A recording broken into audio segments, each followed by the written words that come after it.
Hello, friend, and welcome to Season 2 of I Think, Therefore I Slam. Whether you are brand new or you're a returning veteran, make sure that you've hit the follow or subscribe button because you do not want to miss a second of what we have in store for Season 2. If you are brand new, let me bring you up to speed. My name is Andrew. I am a slam poet from Melbourne, Australia. And over the last 6 years, I've been lucky enough to share the stage with some of Melbourne and Australia's greatest slam poetry and spoken word artists. And this podcast is my love letter to that community. There's some exciting bits of news that I want to make you aware of. Firstly, we have a Patreon page if you'd like to support the show and get access to 5 exclusive bonus episodes in Season 2, plus a whole bunch of other behind-the-scenes goodies. Head on over to the Patreon link, which is in the episode description. The other thing is we have a merch store. Can you believe it? We've got tees, we've got hoodies, we've got caps. Again, the link is in the description so that you can rep the podcast wherever you go.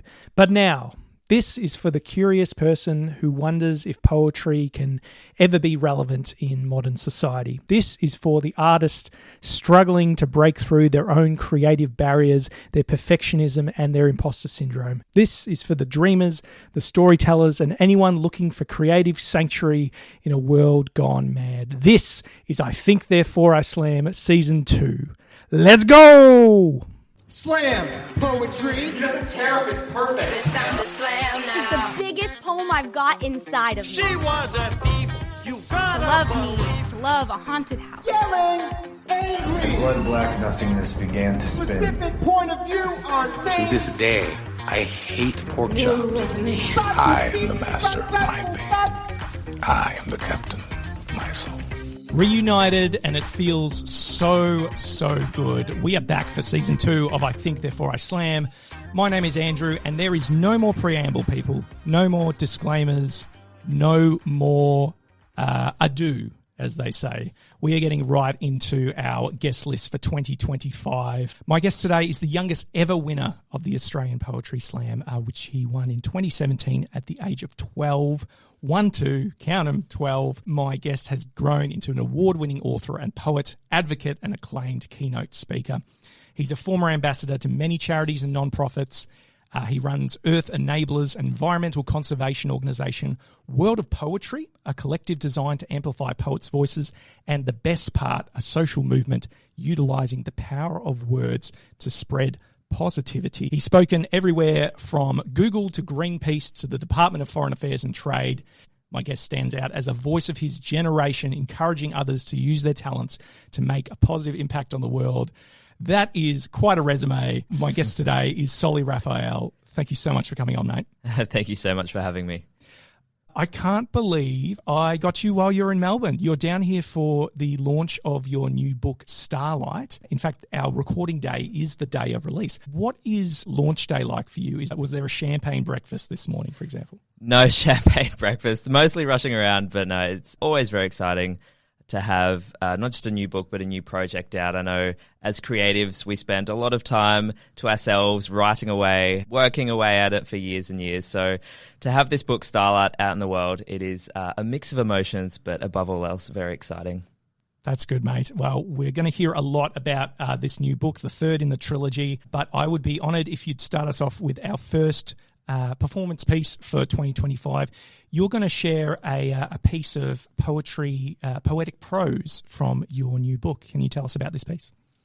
I am. This is a poem titled The World is Our Family. And so in Starlight, the main theme of the book is identity. So without getting into too much detail, I talk about 2 main types of identity: personal identity and shared identity. So shared identity is this sense of togetherness, what it means to be a part of a community. And so this poem, in a way, kind of creatively encapsulates that. So I hope you enjoy. The world is our family. We are family. You are as connected to me as I am to you. We share the same dream. We share the same life that courses our veins. I see myself in you. I open to your friendliness. I invite you in under our starry ceiling and across our grassy floors to our dining room. There is a seat for everyone. Our table is made with the outreaching branches of our family tree. where we indulge in the joys covering our tectonic plates, where our peoples sow seeds for your harvest, for the sunshine of tomorrow that sings with hope and wonder. Welcome to our home. We have forests as fence lines and mountains as walls. The rivers in our backyard meet the horizon and flow beyond. There are pets and plants all around, kingdoms, if you will. This is the place of our residence, the place we get to share and protect as our own. This is the place where we grow, where we trade time for experience and carry memories as a receipt. This world is our home, our family, connected as one. Yes, and with that, the first clicks of 2025. Thank you, Solli. That was very, very touching. I'm feeling very patriotic right now, not just as an Australian, but as a citizen of Earth, I suppose. Wonderful. Thank you so much.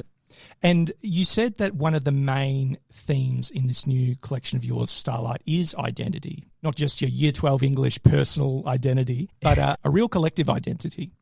Because when we have collective identity, that gives us something to strive for, I guess, a future that we can work towards. And you're someone who's seen so much of the world. So how have you seen identity expressed through different people and different groups on your travels and experiences? Oh, good question. Big question. In a lot of different ways, as many ways as the topic of identity can be discussed, I guess. In Starlight, I kind of take the reader on a journey through two parts, chapters and a poetry collection. And in the chapters, I'm taking the reader on a bit of a journey of growing up. It's a book set for young kids and teens, kind of coming into teenagehood and kind of growing up into adulthood. So what identity means, how can they find themselves? We go into a lot of different topics, from English to philosophy. We talk about a lot of philosophical concepts. And that naturally just comes up through talking about the big and complex topic of identity, what it means to have an identity online, on social media, and what it means to share an identity with other people, the people closest to us and strangers. So it's a broad conversation that we dive into a lot of different areas, and really what it means to be ourselves and to express who we want to be.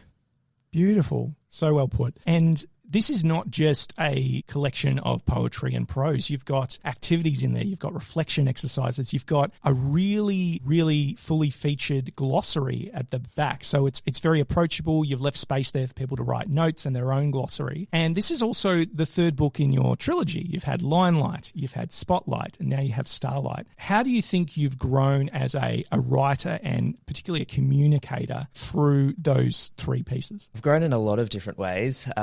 I started writing Limelight when I was 12, and now having Starlight out as a 20-year-old. So I have grown in many different ways. I think the difference is with Limelight and Spotlight as well, I was really talking to my age group as a member of that age group, as the same age.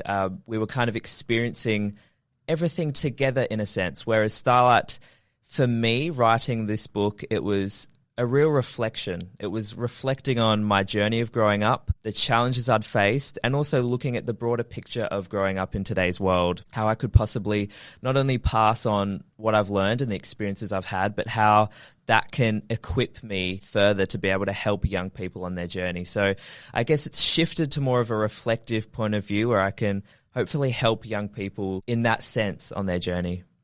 Nice. So that is the glorious presence. Starlight is out there in the world now, and there'll be a link in the description for you to get your own copy. I want to take us back in the time machine now. Obviously, you completely broke out onto the national stage at 12 by winning the Australian Poetry Slam, the biggest spoken word and slam poetry competition in the country. And I rewatched the footage of you doing that, and I'm just stunned at how matter of fact it was. Like, you just took it in your stride, but I'm assuming that there's so many moments leading up to that moment. There's always that backstory. So I'm curious what your origin story is of starting to create and starting to share your work. Absolutely. I'm happy to take you right back to the start. So for me, it started when I was 7. It was a pretty ordinary Monday morning in school, and we started with a very ordinary writing activity of writing about what we did on the weekend. This was in grade 2. And so I started writing a couple of paragraphs about what I did on that weekend, and wrote a few more, and then we got through that activity, but I wanted to keep going. There was something in me that I just kind of wanted to keep going, see where it would take me. So I got through that day of school, I went home and I kept writing. And I ended up just writing almost every day. A few days later, it was no longer about what I did on that weekend. As the pages went on, it became a mix of everything and anything that I could think of to write about. So I started almost journaling. I'd write down different experiences that happened to me each day, mainly ordinary ones, but some interesting tales when they popped up. I started writing down ideas, and this shifted into writing stories as well. So it became, very quickly, I think it naturally became a hobby. And I kept writing every day. After about 9 months, I finished what I considered to be a book, which was about 128 pages of that one weekend and everything that I could think of since. And that's really the moment I knew I wanted to become a writer and an author. And so ever since then, I wanted to learn as much as I could about creative writing and to write as often as I could. So I guess I've been on this journey since a very young age of writing every day, of looking for different ways to express myself. I think the moment that really changed for me was when I was 11, so the year before winning the Poetry Slam. And I've always had, I guess, an intrinsic kind of passion for wanting to help people and help protect the environment. I've been a very passionate child and young person. And so it dawned on me that I could possibly write and make a difference, that I could link the two kind of passions I had. And that really motivated me to want to do something more. So I looked for different ways. I started writing books and I started writing poetry. And through writing more poetry, I came across slam poetry, and that led me on a journey to coming across the Poetry Slam and going down that path. For me, the whole journey has been looking for as many ways and platforms and opportunities to be able to not only write because I love it, but write to be able to make a difference and to help people. There you go. So that humble exercise in the classroom, I'm sure we all remember it. Monday morning, what did you do on your weekend? A couple of sentences, I'm sure the kids get sick of it after a while, but it's very important, just that foundational love of self-expression and storytelling, and that's led you on this incredible path. So for any teachers out there, anyone involved in the classroom, don't neglect the simple exercises, I think is what we're saying. Exactly. So I want to know, winning the Australian Poetry Slam 2017 at 12 years old, such a young age, how did that shape your perspective as an artist and activist? Did it suddenly unlock a whole new world of what is possible in your life? Absolutely. It absolutely did. I had never shared my work prior to that. I had some very minor experience in public speaking and performing, mainly in school. So the Poetry Slam was a first opportunity, I guess, that I came across to share my work. And that was my main, I guess, motivator to enter the Poetry Slam. In creating a plan to become an author, I said to myself, I need to do two things. I need to write more. I need to write a book. I need to look for ways to share my work. So this was me going, okay, maybe this is a good opportunity. I certainly did not expect it to lead to anything. But after that experience, and particularly performing at the Sydney Opera House and performing in front of such a big audience, it really inspired me to look at what other possibilities may lie ahead. How else could I share my work? How else could, what other platforms could I find to be able to help make a difference and say what I'm passionate about and what I'm feeling? And so much of your work does surround what you are passionate about. We hear a lot about identity. We hear a lot about the protection of the environment. So what motivates you to address this issue through poetry? And how do you think we're doing? These are things that are very easy to feel overwhelmed by. Do you know what I mean? We hear facts and figures and we watch the news or whatever. Sometimes I think, if we're going to turn this thing around, it's got to be a big collective effort, because me as an individual, I can barely think, 5 meals ahead rather than 50 years in what the planet's going to be like. How did you end up fusing that to your love of poetry, and what positive changes are you seeing? I think the main positive change is on the individual level. It's not only the awareness that a lot of people are having for what's going on and how they're able to make a difference, but in taking those actions. And I've worked with a lot of charities and organizations, and I think that systemic and that kind of policy level change is obviously so crucial and important. But the work I'm really motivated to do and the real changes I'm seeing is on that individual level. The way people are coming together, the little things that I've said so many times, if everyone does, it makes that larger change. So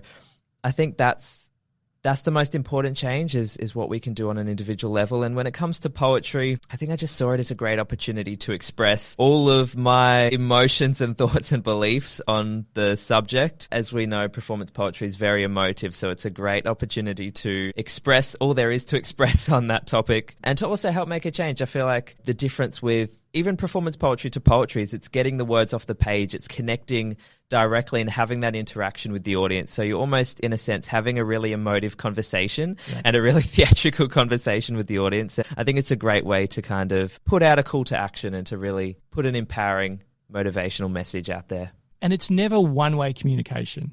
You know, when you're in front of a crowd, you're hearing the reactions, even if the reaction is silence, like enraptured silence. You know what I mean? And I'm sure you have people come up to you after your events and talk to you about all kinds of things that they were touched by. You're about to embark on a whole bunch of school talks as part of book promo, so you're going to be speaking with people of your age group and younger. What advice would you give to other young people who want to use their voices to create change, but they don't know where to start? They don't know where the opportunities are. They don't know if they can make a difference as an individual. Good question. Very big question. It's something I'm super, super passionate about. Definitely when I go into schools, my main focus is to help kids and teens, even if it's in a little bit, express themselves that little bit more and find something that works for them. How to find your voice. I think it comes to finding ways to express yourself, particularly when you're a young person, looking for different mediums. I do a lot of creative writing workshops. You know, writing is not for everyone. I think it's about finding a way to express yourself. That might be through music, that might be through sport, it might be through cooking. There's obviously a million different outlets and ways in which we can express ourselves, but finding yourself through that is really important. And just like in Starlight, I talk a lot about identity and what that journey can look like. I think there are particular ways that can be helpful. In one of my workshops, I go through writing a youth memoir.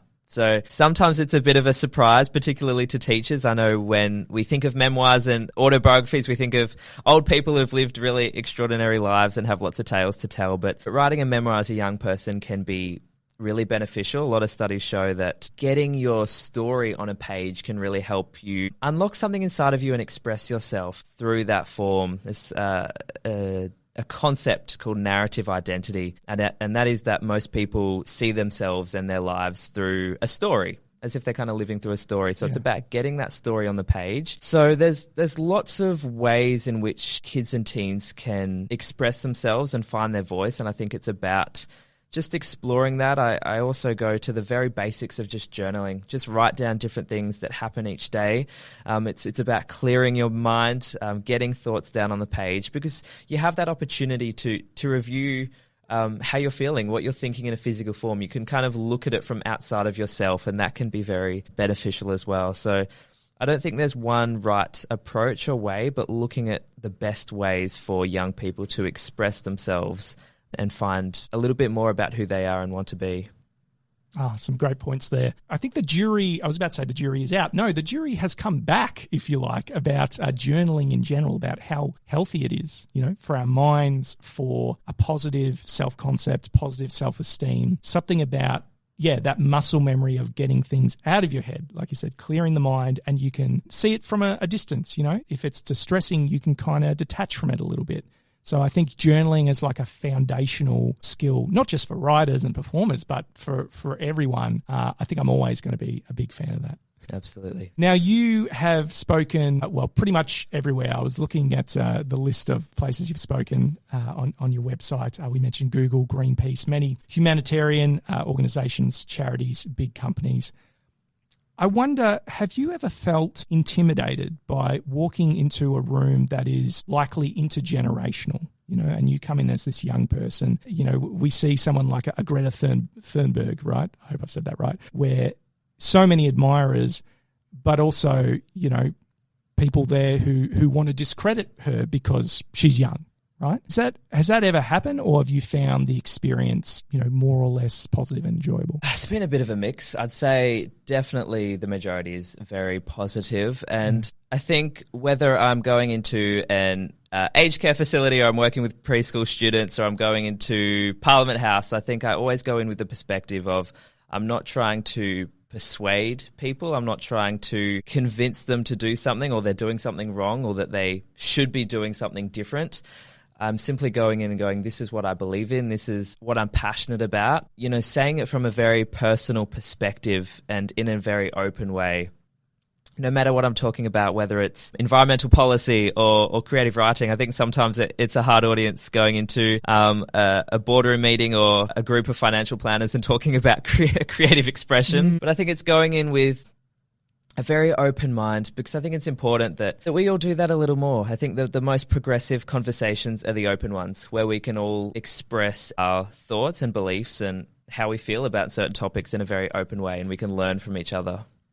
Yeah, and I believe everyone's creative, you know, and even though professionally I come from like an accounting and fintech background, you know, very left brain or right brain, whatever it is, if that's true, I do think that everyone is creative, and that if you just show up and you speak your truth, there'll be something that people connect with. So that's good to hear that it's been a good experience. I am curious. I just thought of this funny question because, you know, you've obviously been doing this for such a long time from such a young age. I remember, you know, being a theatre kid, right? And being 15 and having like the worst voice crack of my life during a solo. Have there ever been moments like that where you're in a big event and things have gone a bit awry while you were growing up? Or I think there's all different challenges one has to navigate when they're a performer or a speaker, particularly growing up. I can't say I've had any terrible voice cracks. I feel like I've managed that well, or I've just been lucky.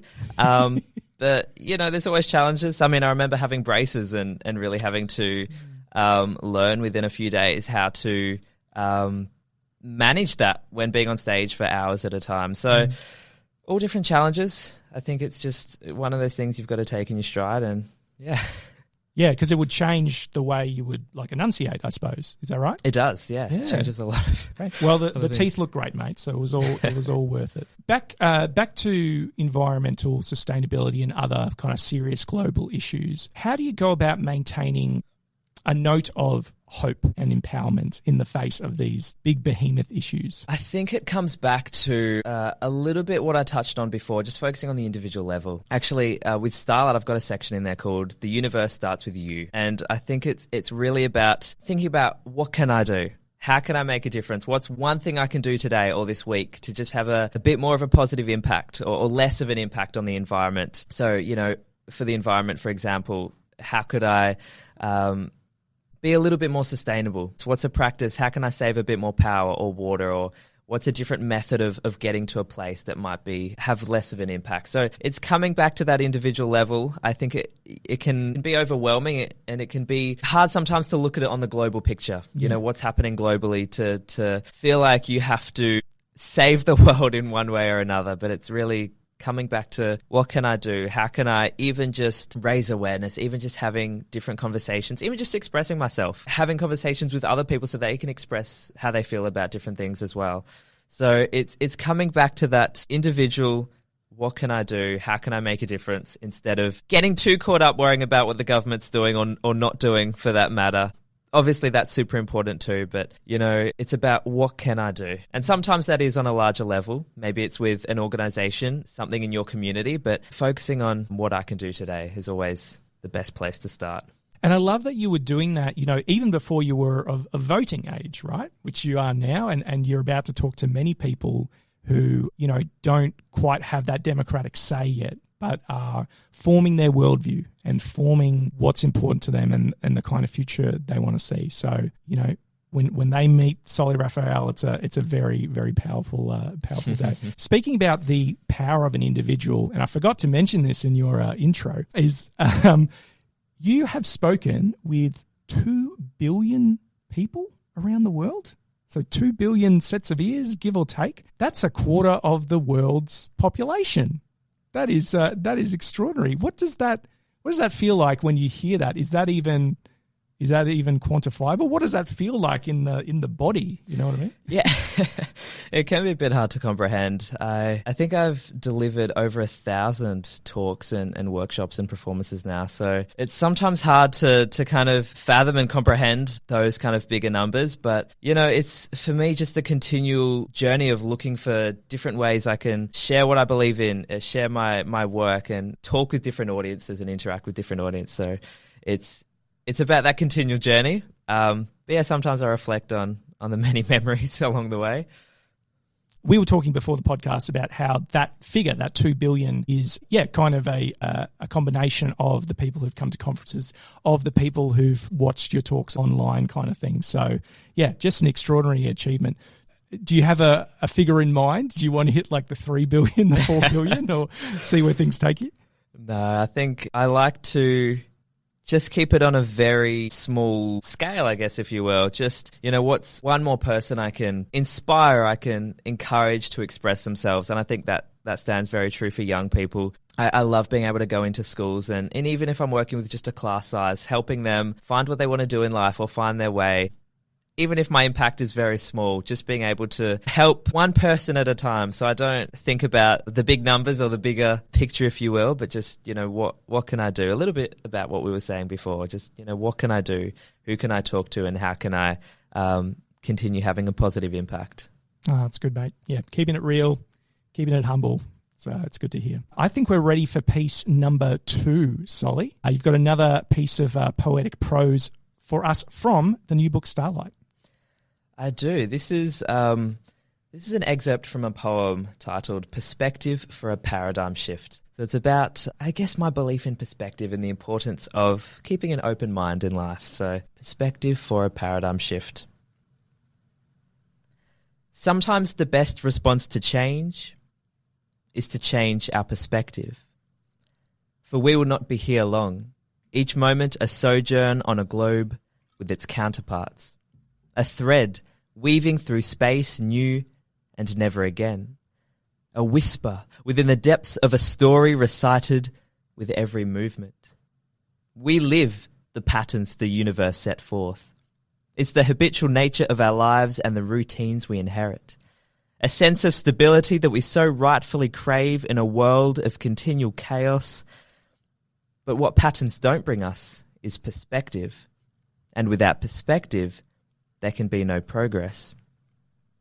Unlike the moth and butterfly from the caterpillar, the frog from the tadpole, a seed becoming a plant, we do not experience a new perspective automatically. It is up to us to replace our usual way of thinking and doing with a new and different perspective. To not lose what we know, but risk our ease for the possibilities of tomorrow. Ooh, what a strong end there. Can we go over that? To not lose what we know, but risk our ease for the possibilities of tomorrow. Risk our ease for the possibilities of tomorrow. Yeah, that's one for a plaque or the back pocket, I reckon. Cool. Thank you, Solly. We're going to jump into one of our favourite topics at I Think Therefore I Slam, which is the mysteries of the creative process. And everyone has a different way of talking about this, I suppose, and different approaches. I'm curious in yours, can you put words to the ways that you actually put together a spoken word piece? Yes. I think it's every piece, every book, it's a different process. It's a different journey that you're taken on. Look, I can't say that one process speaks true for any two pieces. I have some poems that I write off the spot. In fact, there's one poem in the book, I Am Free, at the back of Starlight. It's one of the final poems. And I felt like doing something different. And I usually sit down and write my poems, but I felt like just speaking a poem instead of writing one. So I just put my phone on, I just put the voice recorder on, and I just started speaking whatever words came to me, and that's the poem, completely unedited. There were times I was like, oh, maybe I should change one or two words, but I kept that exactly as I said it in that moment. There's other poems I spend years kind of just tweaking away, changing a few different things. So it's all a different process, a different journey, and I think it's about what the purpose is and the function of that particular piece of work. You know, there's some books, particularly fiction, that it'll just kind of come to me. It'll be like I'm living that story. It's almost like I'm the reader. I'm waiting for what's going to happen next kind of thing. And then it's a completely different process for nonfiction. For Starlight, I spent about a year full-time writing the book, and most of that was spent working on the chapters. And I went through a very long and interesting process where I basically wrote almost a thesis kind of length, 40 or 50,000 words for the chapters. And it took me on a lot of different tangents talking about identity. I mean, it's such a big topic. And so it was finding the right way to convey this message to a young audience. I go through a lot of different topics, everything from mental health conditions to suicide we touch on briefly. You know, how to navigate identity, dealing with conflict, being in different conversations. We go through a broad range of topics in the books. It was a real journey to find a lane and a way to convey this message and help not only young people find themselves, but help keep it positive. It can be a very pressing issue, identity in today's world. You know, it's everywhere from identity politics to the way business, I talk a bit about marketing, identity marketing, and the way we're being influenced. In fact, there's one fact in Starlight, or one statistic, that young people today, teenagers today, see more advertisements in a single day than their parents did in their entire teenage years. That's extraordinary. So it was finding a way to not overwhelm young people, to not be all doom and gloom, but find a way to go, look, our identities are being influenced all the time. These are some of the ways in which that's happening. But this is what we can do about it. This is how we can learn more about who we are and who we want to be. And so it was finding that path, and a lot of that came in philosophy. It's, you know, poetry, creative writing. It's a very English-focused book, but it naturally, through talking about identity, the conversation shifted a lot to philosophy. So not so much, you know, Immanuel Kant, trolley problem, which track to choose, but more, you know, what does it mean to be a good citizen? How can I make a difference in today's world? You know, who am I? Who do I want to be? Those kind of questions. And that really naturally took us on quite the journey through philosophy, which is something I've always been passionate about. And I'm really thankful I've had the opportunity to talk about the topic of philosophy and the subject in this book, because I think it's a shame it's been really lost from the classroom in Australia. We've basically eliminated philosophy from the classroom, to put simply. Oh, yeah. In New South Wales, it was actually almost completely erased. It's been brought back, but only as an elective for year 10 and 11 in, I think, about 50% of private schools. So overall in Australia, philosophy is just not taught anymore, and I think that's a shame. It's one of those things where it's finding the balance, I guess, where we can prioritize certain subjects without neglecting others. So I really want to see philosophy brought back to the classroom, and I think it really has a place in the arts and in English and in this broader conversation of who we are and how we can express ourselves and how we can live a meaningful life. Wow. I can see in your eyes, Solly, that this is really important to you, this thing about getting philosophy back in schools. I'm reflecting on my own school experience and trying to think, did we ever discuss, I don't know, Stoicism or I think, therefore I am, Descartes, you know.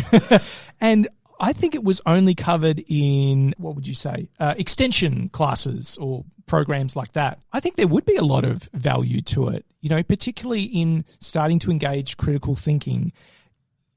I have no idea what it's like to be a young person anymore, but I do know we're in an attention economy. Like you said, young people bombarded with advertising, which is formulated, engineered for engagement and to push products. Yeah, is there enough space for young people or everyone? Is there enough quiet, visual quiet, to look inwards and be like, who am I? What do I care about?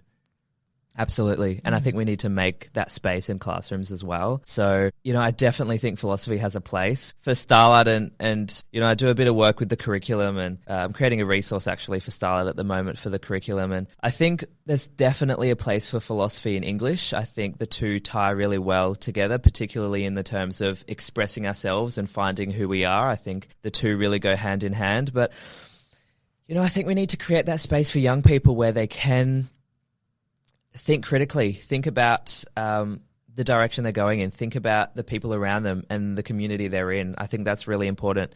The average teenager today has an attention span of 70 seconds. It's, as you said, it's an attention economy, but it's also a very much attention and just engagement in general. It's a deficit, and it's really important that, we allow young people to not be constantly kind of thrown around from class to class and told what to do, and to simply memorize what they need to memorize. There's certainly a place for that, and but I think we really need to come back to those subjects of arts and English and philosophy, and not just the subjects, but what they represent. That ability to be a good person, to have a positive impact, to think not only internally and about who we are as a person, but to think outside of ourselves and who we are, what it means to be in today's society, and how we can really be good at teamwork and collaboration and work with people around us. I know communication is something that's also on the downfall in young people. So it's something I think definitely needs more attention, is those subjects and what they represent. Wow. So what I'm hearing is there's more than one way of learning. It's not just rote learning that we kind of need to be a well-rounded person. There is experiential learning. There is, I guess, meta learning, the learning about learning. And yeah, things like media literacy, I just think it's so important. It's a protective factor, you know what I mean, for young people and for all people to be able to discern what is the source of this. Could they have some other agenda? Do you know what I mean? Because we're about to enter this age of AI. No one knows what's going to happen. It's going to get easier and easier to fool people who are not engaging critical thinking skills, who are not getting beyond whatever their first tribal reaction might be to this or that. Absolutely. Media literacy is so important. It's being addressed. About 5 years ago, I worked with the Alana Madeline Foundation and Google to create a media literacy lab in Australia, which is a free program for schools. And I think it's been very beneficial for schools to have that, where young people are able to really learn about, okay, what is media literacy? What are some skills and tools that I can equip myself when navigating not just media, but social media, of course. And it's definitely a pressing issue of the times. I mean, we see in recent months even, the social media ban for children and teenagers up to 16 in Australia, a world first. And what do you think of that? Look, I think legislation is important, and systemic change and policy is very important. But, we need to, it starts with education. It has to come back to education and really equipping young people with, the tools to be able to navigate this. And that has to come from critical thinking. It has to come from looking internally and externally. It definitely has to come back to that. In Starlight, I talk a little bit, not so much on media literacy, but on identity and social media. How can you spot, a fake profile? How do you know if something's real? If you've had a message, how do you know, it's from your friends or family or from some stranger, or, if you've been catfished, or all different big and very overwhelming concepts for young people that, hey, I'm joining social media because my friends run it and it's great. And then they're thrown into a world that, as I say in Starlight, it's a digital playground on a global scale. And it's really important that we're showing, I know it's finding the balance where it's not all negative. There's definitely a place for young people on social media, and there's definitely a benefit to it. My personal thoughts are that, I think that there's definitely more negatives than positives when it comes to kids on social media. That's a generalization. I've heard lots of individual cases where social media, Instagram, TikTok has been a benefit to young people, but I think as a generalization, it's important that we're at least educating young people on how to be aware. I mean, us as adults, how many adults get scammed or catfished or, face fraud on a daily basis all the time, as adults, as a lot of even experts in the field, and we're expecting 10-year-olds, 12-year-olds to jump on these platforms and know how to navigate that. So it's just unbelievably crucial that we address this, and that, we come back to those topics of, what is identity? How am I being influenced? How can I look internally and externally at the world around me, and how I'm interacted and positioned in that? Yeah, I got scammed maybe 18 months ago. And the whole time through, I'm like, this is probably a scam, but I took a risk. So, we all could use a touch-up on what I'm hearing is wisdom over fear, wisdom, philosophy over fear, modern minds for the modern age. Not everyone out there on the internet means you well, but there are ways if we put in the work to navigate that. And conversation, coming back to that point of conversation, I read a fantastic book a while ago called Reclaiming Conversation, which had interviews in it with 17-year-olds from the US. And a quote from one of them which stuck with me is that he actually said, I hope that one day, he's 17, right? I hope that one day I learn to have a conversation. And I'm like, whoa, what's going on there? You're about to enter your adult life at that point. And, if you're not feeling equipped for the nuances and the and just the social skill of conversation, which I enjoy so much, and again, it's so good for us as humans. Yeah, I think these are the things we really need to focus on. Yeah, absolutely. It's so important. And it can be a hard concept to get your head around, what do you mean how to have a conversation? Yeah. But, I think social skills were very much impacted during the pandemic. But, it's not a one reason. There's many influences when it comes to social skills and being in social settings. But, it comes back to the classroom. We spend have many years of our lives in school, and it comes back to how we're engaging with not just our peers but teachers and how we're engaging with the curriculum as well. And I think that is really something it has to come back to. Just quickly, you name-checked the pandemic there. What was that like for you in terms of your work? Because being on such a global scale, were you just completely locked down and had to kind of change everything on a dime like a lot of people were? Yeah, well, I was living in Melbourne, so yeah, definitely locked down. But I think it was a tricky time. I think, everyone was struggling for different reasons. Yes. In working with a lot of schools and having all of that shifted on to Zoom. It was a very trying time. I think it was difficult for obviously the students and the teachers alike, but it was a very disengaged time, and I feel like that has continued into the classroom post-pandemic, that attention deficit and that just inability to really engage and interact, with teachers and with peers in the classroom. So, I don't have all the answers for how to go about that, but, I think it's something we just, have to be addressing in legislation and policy, but in education, in the curriculum, and on a teacher-to-teacher level as well. Every student, every school is different, and, it's about really finding the ways to engage students more, and that looks like something different for every teacher and every class. In Starlight, for me, it was about being very conversational. I'm taking the reader basically just on a journey of conversation. We're just having a conversation with each other, even though it's through pages. So it's definitely not an English or philosophical textbook at all. It's not like it's not condescending at all. It's such a nice conversational read. Yeah. No, it's not. It's not like in such and such year, Plutarch did, what or wrote what. It's, we talk about a lot of those philosophers, Plutarch, Seneca, René Descartes, but it's conversational. It's very interactive as well. There's one activity in Starlight called identity charades. And so for those of you who know the game of charades, it's an identity version of that. So there's different categories, there's professions, there's countries, and it's a really great way as a family, as a group of friends, but particularly in this case, as a class, to learn about some very big topics, how we get stereotypes, how we get discrimination, but it's doing it in a very interactive way where students can see real-life examples and can have that kind of hands-on approach to not only learning but taking in that information and what those topics and scenarios can look like. Yeah, well said. I really enjoyed kind of chipping away at that little vein there, Solly. That was great. Solly, I do want to treetop on some of these organisations that you've founded or been involved in that were mentioned in your bio. We've got Earth Enablers, we've got World of Poetry, and we've got The Best Part. Can you give us a treetop rundown of those three? Absolutely.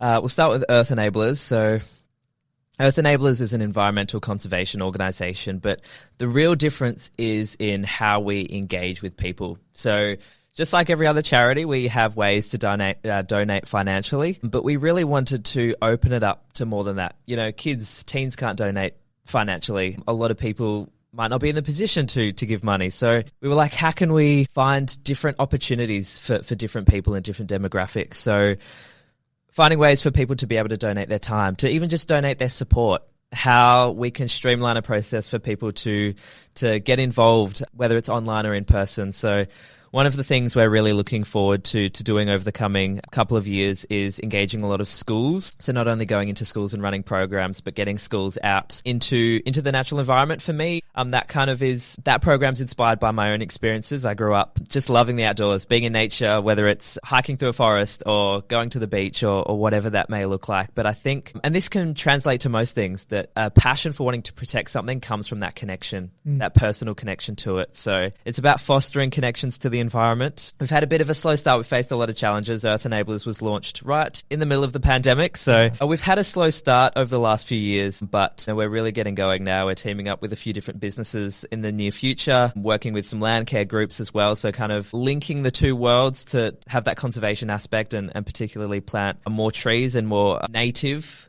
fauna, and kind of fostering more native flora and fauna, I should say, across Australia.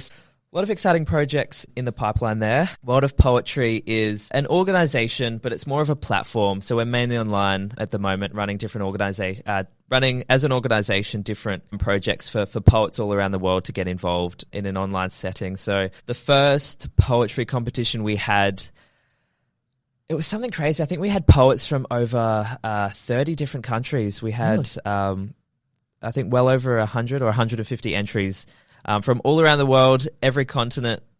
We had a poet apply from Iceland. We had a poet from Zambia. We had a poet from, I think, Mexico. So all around the world, and it was just really amazing to see. So just like the title or the name of the organisation, World of Poetry, it's about really finding a way to connect poets on a global scale, because I think poetry is one of the forms, or I guess industries, sub-industries, if you will, that really doesn't have a kind of global connection or network. So it's finding ways to not just connect poets in our communities, but globally as well. I think we can learn a lot from each other and our experiences and how we convey that through poetry as well. And then the best part movement is, I guess, a social movement about kind of just being a very positive, so sharing stories, sometimes pressing hard stories, but sharing a lot about who we are as people in a very positive light. So it's a space to come to seek comfort, to seek positivity in the world. I think sometimes we can get caught up in the news headlines and in a lot of the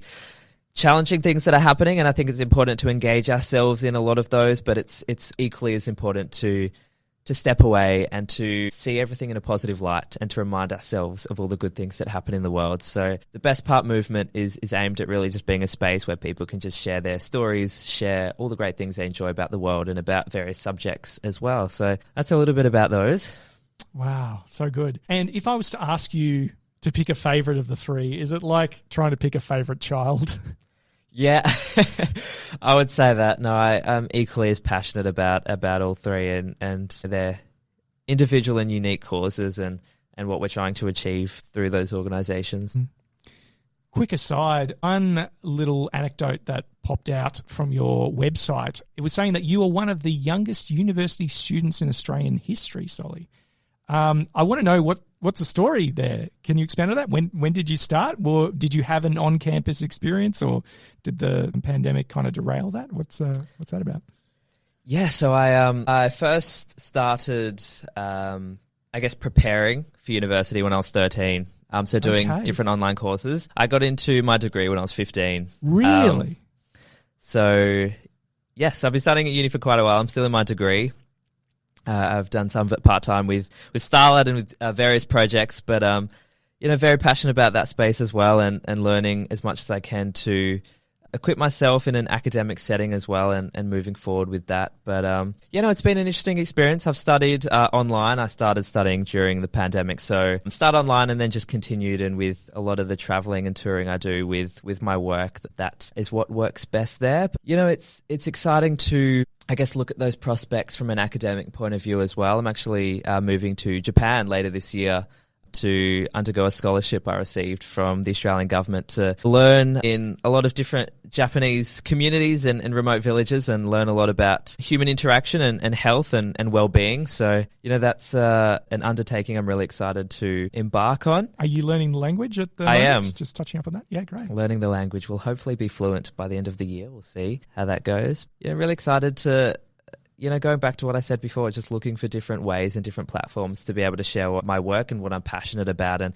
how I can connect with different people. Well, I mean, I shouldn't be surprised that, it's just another example of you achieving something extraordinary at such a young age. It seems to be a running theme in your life. Thank you for sharing so many of these stories from your life, Solli. Hearing about your life and how it's so extraordinary and quite different from, I'm sure, many of what our listeners experience. I'm curious what keeps you grounded. Do you feel like you have a good inner circle of people that keep you grounded? I did want to say that last time I saw you, which was pre-pandemic, I asked you a very similar question in a Q&A, but I did it in a way that made me come across as a little bit of a smart aleck, which I didn't intend. I think I said something like, "Oh, Solli, there's so many child stars in Hollywood." Not that that's what you are. That was a silly analogy. There's so many child stars in Hollywood, and a lot of them end up washed up. So what do you got to do to make sure you don't get washed up? I regret being so smarmy about it. So I thought I'd ask you a bit straighter on here. How do you keep grounded in amongst such an unusual and colourful life? Well, it's, certainly unusual, but it's a life I certainly enjoy. I'm doing what I love, and I think being grounded comes back to a purpose. I absolutely love all the work I do, but above all else, working with young people is such a passion of mine to be able to, not only share my experiences, but to be able to help equip young people to be the best versions of themselves, to have a positive impact in society. That purpose and that interaction with young people is something that I enjoy so much, and I learn a lot from young people as well, listening to their stories and their goals and dreams. First thing that comes to mind, I had a recent school visit where I was, on the topic of Starlight and identity and finding yourself. I was speaking to one kid, I think he might have been about 9 or 10, and he just had this very certain passion that he wanted to be an engineer. He was, I think, following in his father's or grandfather's footsteps, but he just knew that's what he wanted to do. And so I spent most of the time with him just kind of listening to that passion and all these goals. And that was just such, a wonderful experience to hear, to work with young people that don't have any idea what they want to do, but to also hear the ones who do know exactly what they want to do and what they want to achieve. It's something I love so much and really enjoy, and it's a passion of mine. So I think, being grounded is not really something I think about. It's just, the nature of the job and something I really take in my stride, I guess. As we get to the pointy end of our time together today, Solli, you've already mentioned some things that you're currently working on in 2025. You've got the book tour, you've got the move to Japan happening. What's next for you? What do you think 2025 holds? Are there any other things that you're working on, or you got your plate full? Definitely have my plate full. I'm always working on different things. Continuing my work with schools, I work with, anywhere between 50 and 100 schools a year. So everything from running programs. Sometimes I'm creating some educational resources, giving talks, running workshops. That's a big part of what I do and a big passion of mine. Always working on different books, different projects. There's lots in the pipeline. None I can really talk about much now, unfortunately, Sure. But, always working on different things and, coming back to before, all in the nature of, my goal of wanting to help one more person or just wanting to continue having a positive impact. Nice. And last season, we had kind of an overarching metaphorical question that I would ask my guests. And last season it was, if your creative work was a meal that you will bring into a dinner party, what kind of meal would it be? What kind of piece of food? It's a new season, which means we need a new analogy. And this season's analogy is, if your creative work is an instrument in an orchestra, which instrument is it, Solli? It's a very interesting question. I'm not sure. I might have to get back to you on that. But, I feel like it's a similar question sometimes as a writer or, as an author, I get asked, what's my favorite word? Or, I guess in music, what's your favorite note or chord? And I think it's a hard one to answer, mainly because, there's not one. I think it's really the beauty of all of them together. It's what you can do with all the words or all the notes and chords. So I guess I would refer to it as more of an orchestra than a single instrument, and the importance of that kind of harmony when all of them come together and work in a cooperative fashion.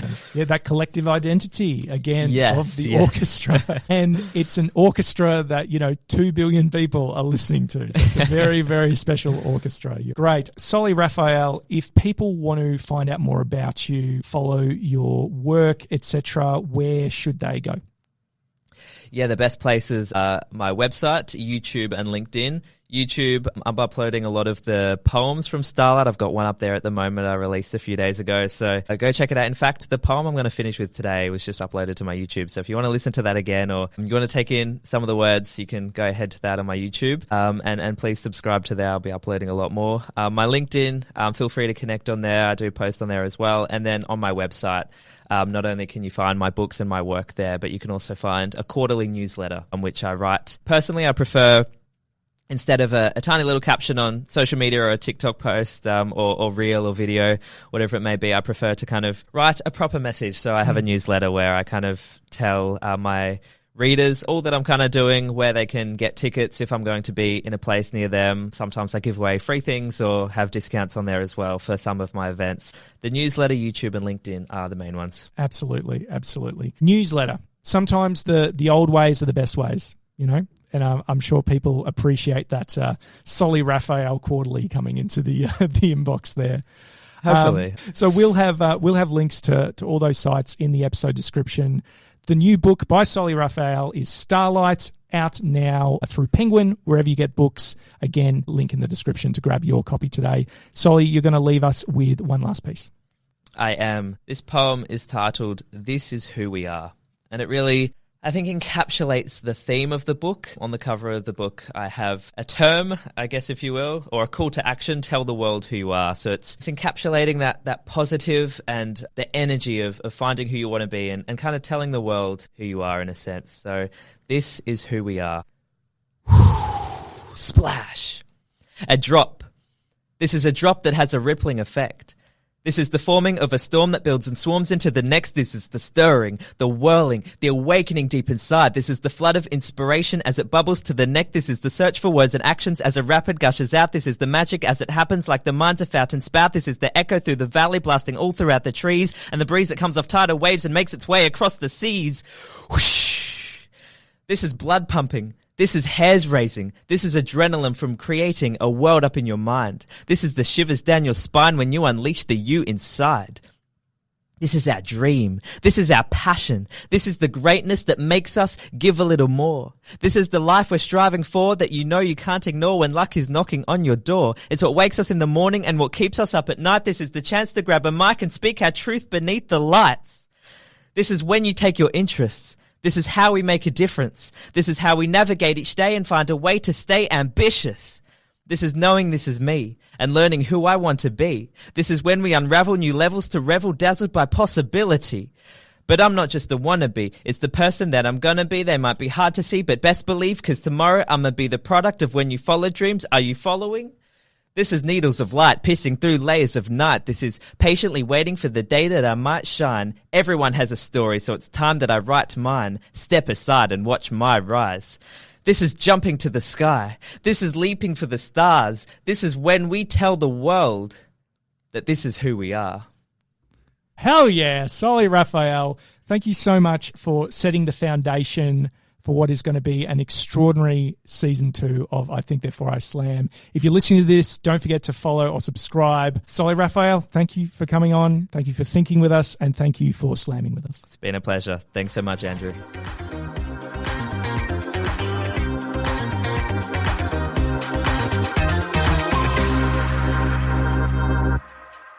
Weetabix sounds, what's that all about?